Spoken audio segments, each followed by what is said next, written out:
brought to you by Gitanjali Salon, Channi Himmat, Jammu. Follow Ruchika Makeovers on Facebook and Instagram for best bridal makeup in town. Hello viewers, you're watching Jammu Links News. I'm Mannat Gupta and welcome to the daily updates of Midday News. Let's begin. India's COVID-19 case tally crossed the 11 lakh mark with the highest single-day spike of 40,425 new cases and 681 deaths reported in the last 24 hours, informed the Union Health and Family Welfare Ministry on Monday. Total cases in the country now stand at 11,18,043, while the death toll is 27,497. The Health Ministry said the total number of cases includes 3,90,459 active cases and 7,87,000 patients have been cured, discharged or migrated. Jammu and Kashmir Lieutenant Governor Girish Chandra Murmu on Sunday appealed to people to strictly follow COVID-19 guidelines like wearing face masks and maintaining social distancing to slow the spread of the disease. He also asked the people to adhere to the coronavirus protocol during the upcoming Eid al-Adha festival. He said the Kashmir Valley has many hotspots where the danger still persisted. The Lieutenant Governor said saving people's lives was important at this critical time. फिर से last 15 दिनों में positive cases बढ़ने लगी है। इस परिस्थिति में मैं आप सबको अपील करना चाहूँगा, इकोनॉमिक डेवलपमेंट के साथ साथ जान माल को सुरक्षित रखना सभी का कर्तव्य है। Jammu and Kashmir on Sunday recorded the highest single-day spike of 701 COVID-19 positive cases, while the death toll due to the disease reached 244 with 8 fresh fatalities. Among the fresh cases, 100 were recorded from the Jammu region and 60 from the Kashmir Valley. The death toll due to COVID-19 has reached 244, 225 in the Valley and 19 in the Jammu region. There are now 5,844 active coronavirus cases, while 7,811 patients have recovered from the infection. Jammu district authorities on Sunday announced a complete weekend lockdown beginning from July 24th to prevent the spread of coronavirus cases that had witnessed a spike over the past week. Jammu District Magistrate Sushma Chauhan ordered the lockdown from 6 p.m. on all Fridays till 6 a.m. on all Mondays beginning from Friday falling on July 24th. Only local chemists, fruits, vegetables and dairy shops can remain open for community needs, and the passengers coming out from and going to the airport or railway station would be permitted to move upon producing their ticket.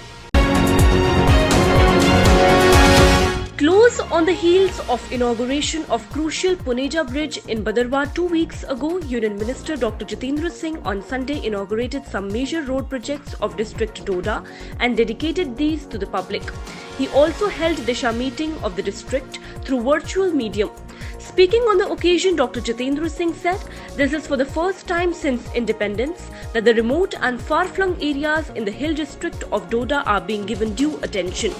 In this context, he referred to the approval of 4 new Kendra Vidyalayas in Bhadarwah and interior areas of Gandom, Jodhpur, Kastighar. Similarly, 5 to 7 new degree colleges have been approved, and these include remote areas of Marmat, Kastighar, Khilotra and Thatri.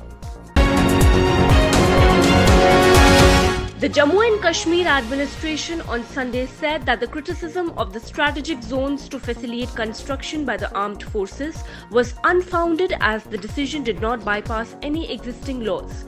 The government has recently approved a special dispensation for regulating construction in strategic areas required by the armed forces for their direct operational and training purposes.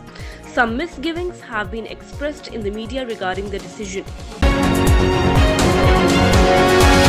In his visit to Eastern Ladakh on Friday, Defence Minister Rajnath Singh personally convened his appreciation and compliments to the army personnel from the Bihar Regiment for displaying exemplary grit and courage in valiantly fighting the Chinese troops during the Galwan Valley clash on June 15th. In an interaction with the army personnel at Lukung Forward Post on the bank of Pangong Lake, the defence minister patted some of the soldiers of the regiment while commending their bravery in protecting India's pride and self-respect.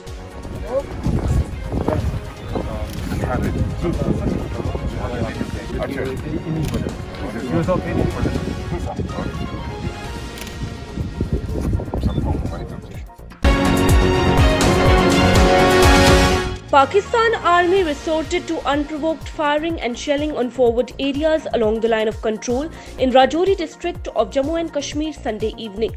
Indian Army retaliated befittingly and the cross-border shelling between the two sides in Sundarbani sector. However, he said there was no immediate report of any casualty on the Indian side.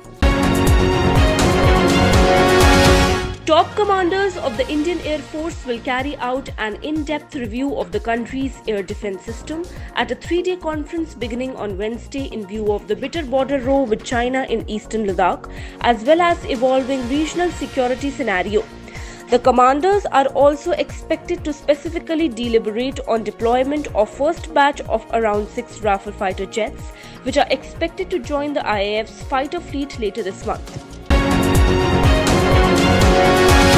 Prime Minister Narendra Modi's followers on Twitter have risen to 6 crore, with the BJP saying he continues to be the most following Indian on the microblogging site.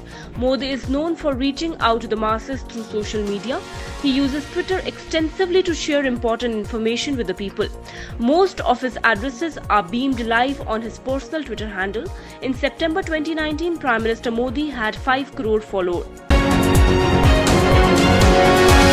Political parties held protest against installation of new toll plaza at Lakhanpur. This is the third toll plaza to be installed within the radius of 150 kilometers in Jammu province, the protesters said. Protesters drawn from different political parties including Congress, PDP, NC and Youth Federation assembled at Lakhanpur and raised slogans against the BJP government for installing third toll plaza in the Jammu province at Lakhanpur.